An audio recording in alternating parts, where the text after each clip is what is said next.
Hi everyone, my name is Hayley Jackson and I'm the 2020 Midwest Dairy Illinois Intern. I'm also a student at Iowa State University and I am studying dairy science. One of the things that I've been challenged to do is to create a video showing my farm and my animals and what goes into raising dairy.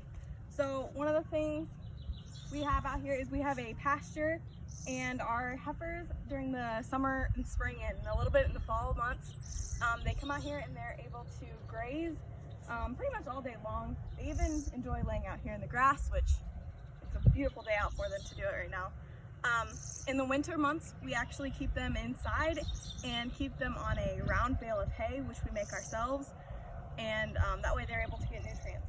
Another thing we do is we also have this kind of a ration that we feed, and it has grain with other different things in it, and then we also feed a top dress of these pellets, and these are high in protein. So between this and the hay, they are able to get all of the nutrients that they need. And we've worked closely with the nutritionist and our feed salesman to get kind of the diet that our animals need. And when they're older, they will go to a different farm to get milked, as we don't have the facilities to do it here.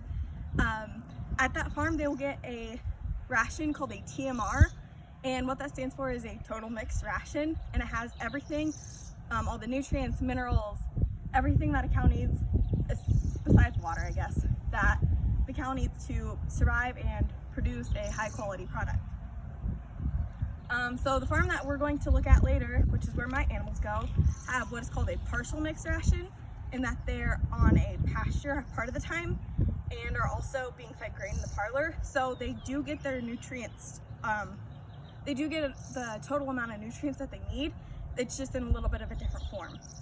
The farms that you guys are seeing today is pasture based, and there are many different kinds of farms.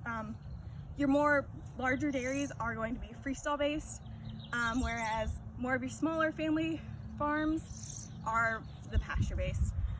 So one of the things that you can tell that a cow is happy and healthy is that she's chewing her cud. And so what that looks like is they're just chewing their mouths. It looks like they're chewing a piece of gum, honestly. But what they're doing is they're bringing up food from their stomach and kind of re-chewing it and getting it to digest a little bit better. Another thing that we do is we keep close contact with our veterinarian if we see any problems going on with our heifers or our cows at the farm. And we keep in close contact with them, making sure that we stay on top of any illness that could arise. So my heifers here have been raised, except for we actually bought 2 of them. But this heifer right here has actually been raised here as a young calf, and she'll be kept here until she's about 2 years old, and she's ready to have her first calf. And what that's called is it's called freshening.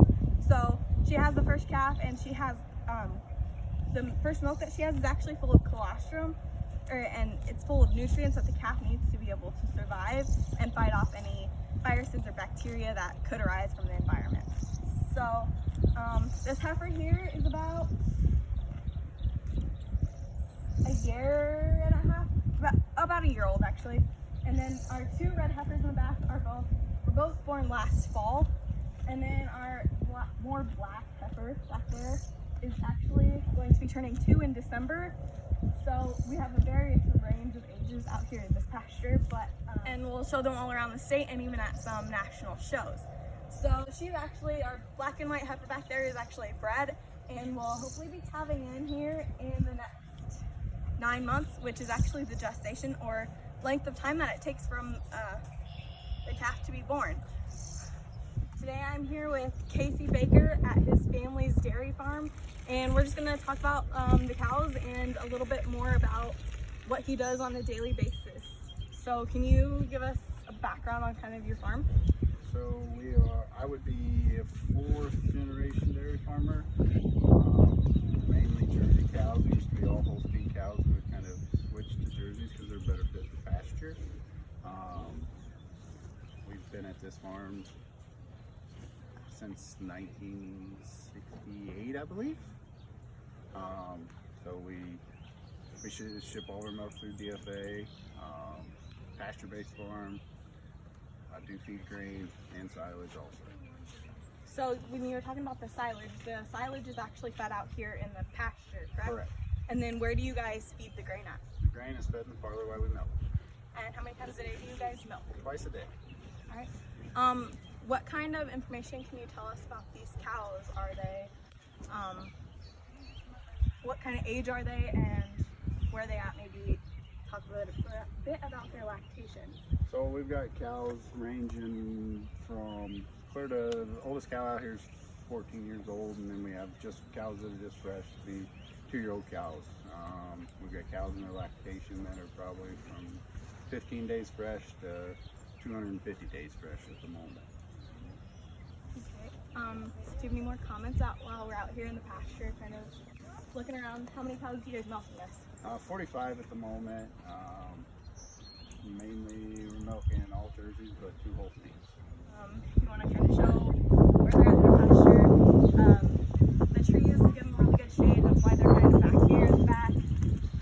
Keep them cool. It's kind of about 85 degrees out right now. As you can see, they're pretty happy and chewing their cud right now. I'm here with Macy Baker, Casey's wife, on their family dairy farm, and she's going to talk about their show heifers and kind of what they do for showing and what showing really is. So we prepare like all our heifers months before the shows. We get them all tied up. They need their being tied up, and they're getting water constantly because our barn's pretty hot. So then we're feeding only grain at night. Everybody has a specific amount they're getting depending on their weight, age, and how much protein they're getting if they need to burn off any fat.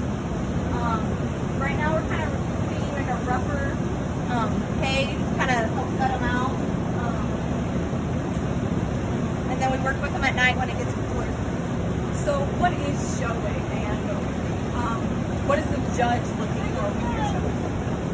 Well, it's the closest you can get to perfection. So you're wanting really long, deep bodied, big spring of rib on them, wider hooks and pins, and you don't want to slope. You want them almost nearly even. And depending on age, obviously they're gonna differ in size, but all the shows go by age, not by weight. With these cows, they go with weight. For us, we have our December calves, and then it goes all the way up to our spring yearlings.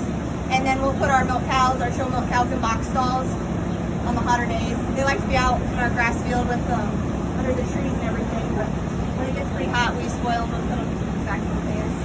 So showing is basically just trying to get the best animal in front of a judge and competing against other people as you would some sports. Yep, exactly. Just basically just, I guess, perfect ideal you can get when it comes to some people score. So you can get 90 would be excellent. So we're trying to get to that, but in a show and competitive way. So people come in and they can score cows, but when you get to a show, you can get 4 93-point cows together, and that judge is going to decipher which one is the best 93-point cow. Okay, so when you're saying scoring, it's kind of based on a system, and you said 90 would be excellent, so that would be an A. Yep. Score, right? Yep, correct. So we're out here with the baby calves. These are Jersey calves, and Macy's going to tell us a little bit about how they feed them and kind of the age of the animals that they keep on milk. Okay, so we go up to 3 months on milk, maxed out. After that, obviously they can't really digest it as well after that point. So they're all on grain and hay as soon as I can get them to start when they're born.